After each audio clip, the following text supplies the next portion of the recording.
अगली सुबह जब फिर से उसे 12 तरीके का खाना बनाने के लिए कहा जाता है तो इस बार वो 12 तरह का खाना बनाने से बचने के लिए बहाने बना देती है। माँ जी, मुझे समझ नहीं आ रहा कैसे खाना बनाऊं। मेरी माँ की तबीयत खराब है, उनसे मिलने जाना है। कोई बात नहीं बहू, खाना तो रात में बनेगा, सुबह का नाश्ता तो हम सबने कर ही लिया। तू एक काम कर, पहले अपनी माँ से मिला। निशा अपनी सास को बेवकूफ बनाकर अपने मायके चली जाती है। पर बेटा, आप तो कर भी क्या सकती है? यहाँ ज्यादा देर तो नहीं रह सकती तू। ससुराल तो तुझे जाना ही होगा और तेरे ससुराल वालों को इससे पहले पता चलेगा कि तू झूठ बोल कर आई है। उससे पहले अपने ससुराल चली जा, वरना तेरे साथ साथ मुझे भी ताने सुनने को मिलेंगे। अपनी माँ की बातें सुनकर निशा घर आती है और वो देखती है कि उसकी सास और नंद सब्जी काट रही हैं। भाभी, बिल्कुल सही समय पर आ गई आप। भाभी, हमने सब्जियां काट दी हैं, दाल भी कुकर में रख दिया उबालने के लिए। अब बाकी का खाना आप बना लो। इस तरह कविता और सुमित्रा निशा के आते ही काम करना छोड़ देती हैं और बेचारी निशा थकी हारी 12 तरह का खाना बनाती है। इसी तरह 2 दिन बीत जाते हैं और एक बार फिर 12 तरीके का खाना बनाने से बचने के लिए निशा अपना दिमाग लगाती है। मैं थक गई हूँ 12 तरह का खाना बना बनाकर। अपनी माँ से बोलो कि कभी तो आइटम कम करें, या तो फिर एक मेड रखे। मेरी बस की नहीं है 12 तरह का खाना बनाना। अच्छा ठीक है, मैं माँ से एक बार बात करता हूँ।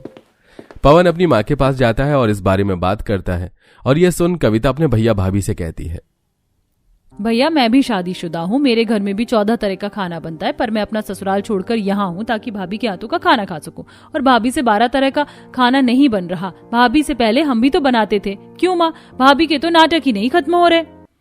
तेरी बहन बिल्कुल सही कह रही है, इस घर में कोई नौकर नहीं आएगा। इतना बोलकर सुमित्रा अपने कमरे में चली जाती है और बेचारी निशा 12 तरह का खाना बनाती है।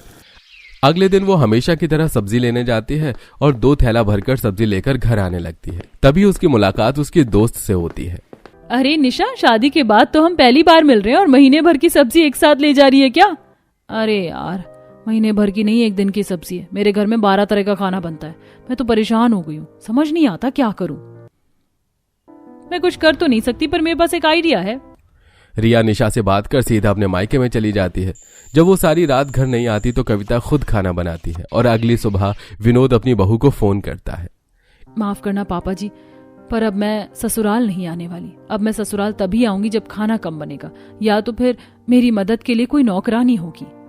इतना बोलकर निशा फोन रख देती है, जिसके बाद कविता अपनी माँ के साथ रसोई में जाकर खाना बनाती है। देखते ही देखते 1 हफ्ता और बीत जाता है, पर निशा घर नहीं आती और अब कविता भी अपने ससुराल जाने की तैयारी करती है। माँ, मैं भी शादीशुदा हूँ। यहाँ आए 2 महीने हो गए। सारी जिंदगी तो यहाँ नहीं रह सकती। आपकी छोटी बेटी की तरह मुझे भी अपना ससुराल देखना है। जब वो यहाँ नहीं आई तो फिर मैं कितने दिन रुक सकती हूँ? और रही बात भाभी की, तो मैं कहती हूँ कि बेचारी नहीं कर पा रही है इस घर का काम, तो लगवा लो उसके लिए एक